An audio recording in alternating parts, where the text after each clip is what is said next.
Analytical Chemistry 1, Lesson 46.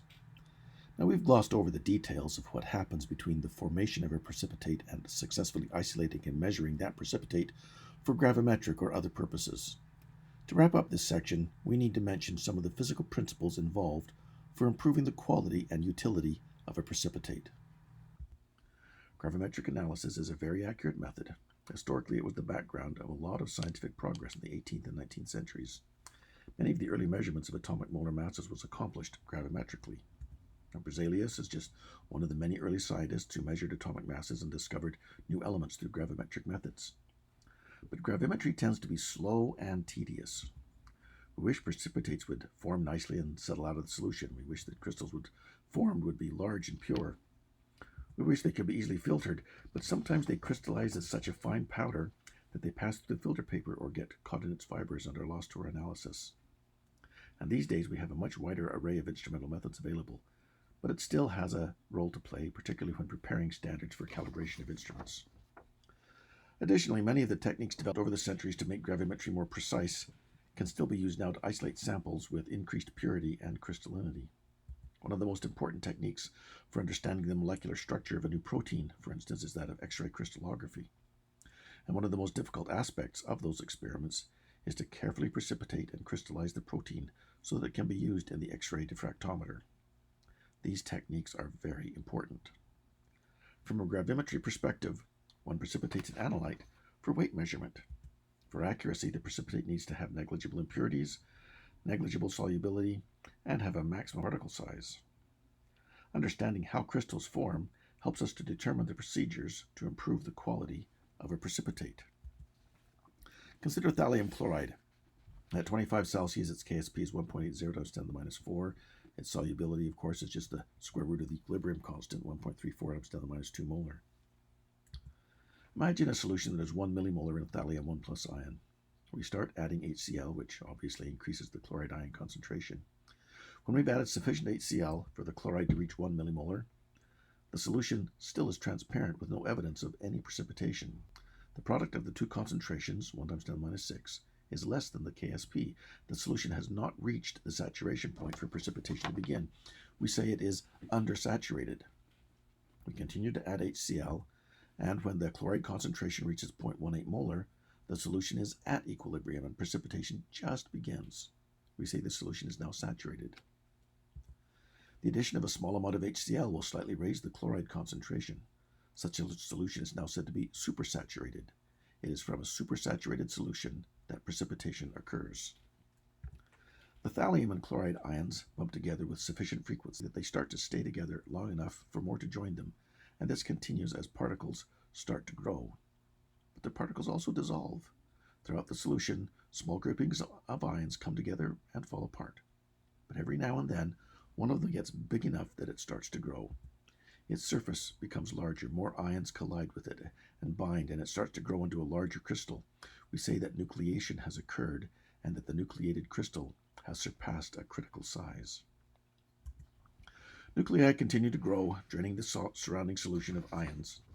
If the rate of nucleation is very high, then many nuclei form, scavenge ions in their surrounding solution, and then run out of growth. The solution then consists of a very large number of very small crystals. They can be small enough to pass through the filter paper and not be collected. Instead, if the level of supersaturation is low so that the rate of nuclei formation is low, then the nuclei that do pass the critical size are able to grow to a much larger size. A slow rate of nucleation followed by a lengthy particle growth phase leads to larger crystals. Here are some strategies to obtain better crystals. Increase the temperature, which increases the solubility and thereby decreases the degree of supersaturation. Add the precipitant slowly with vigorous stirring. This helps prevent localized, highly supersaturated solutions. Large volumes of solutions also help to keep concentrations and supersaturations low, though it will lead to longer filtering times. Precipitate from a solution with non-reactive electrolytes present. This tends to shrink the ion atmosphere with which each growing nucleus is surrounded, which permits the smallest nuclei to coalesce with each other and form still larger particles. Homogeneous precipitation is another important strategy. Rather than pouring the precipitate solution into the precipitating beaker, We can use chemistry to produce the precipitant right in the beaker itself. We can control the rate of the reaction to ensure a slow, uniform rate of nucleation and growth. Here are a couple of examples. Urea can decompose thermally to produce hydroxide, a very common precipitating ion. Chromate can be produced in a solution with chromium 3 plus and bromate. Again, temperature and concentration can be used to control the reaction rate. And if high-quality crystals are the goal, digestion is a common procedure here. Here you leave the crystals in the mother liquor, that's the solution from which they precipitated, at an elevated temperature. Smaller crystals redissolve and deposit on larger crystals. The larger crystals grow at the expense of the smaller ones. This is called Ostwald ripening. The larger crystals are more thermodynamically stable than are the smaller ones. This process of cyclical solvation and redeposition helps improve the purity and crystallinity of the precipitate. Impurities are simply the other ions in the solutions that we hope do not deposit with our precipitate, but they can be stuck on the surface of the crystals. This is called adsorption. We try to remove them by washing with solvents and with other ions that can be removed thermally, such as nitrate, which will decompose into nitrogen oxides during the drying process and leave as gases. More challenging are the absorbed impurities. The wrong ion, when it is of similar charge or size, can be incorporated into the growing crystal lattice and buried under additional growth. This is called an inclusion. If the growth is rapid and erratic, small cavities can grow to include a small volume of the solvent solution itself. This is an occlusion. Ostwald ripening proceeds because the larger crystals are more stable. An ion inside a crystal lattice has more bonds to hold it in place than the same ion on the surface.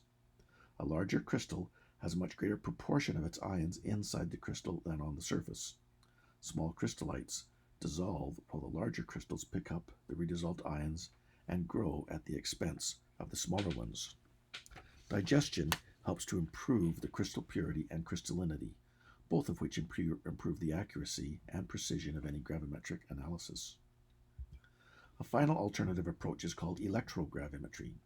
Here the precipitation process is modified to an electrodeposition process. The analyte is reduced or oxidized at an electrode where it is deposited. The electrode is weighed before and after deposition to determine the mass deposited. By controlling the voltage and the current, we can control the deposition process and maximize the purity of the deposit. The same concerns as with traditional gravimetry need to be addressed. You need to be sure that all of your target material has deposited and that nothing else is deposited. So there are some similar kinds of challenges.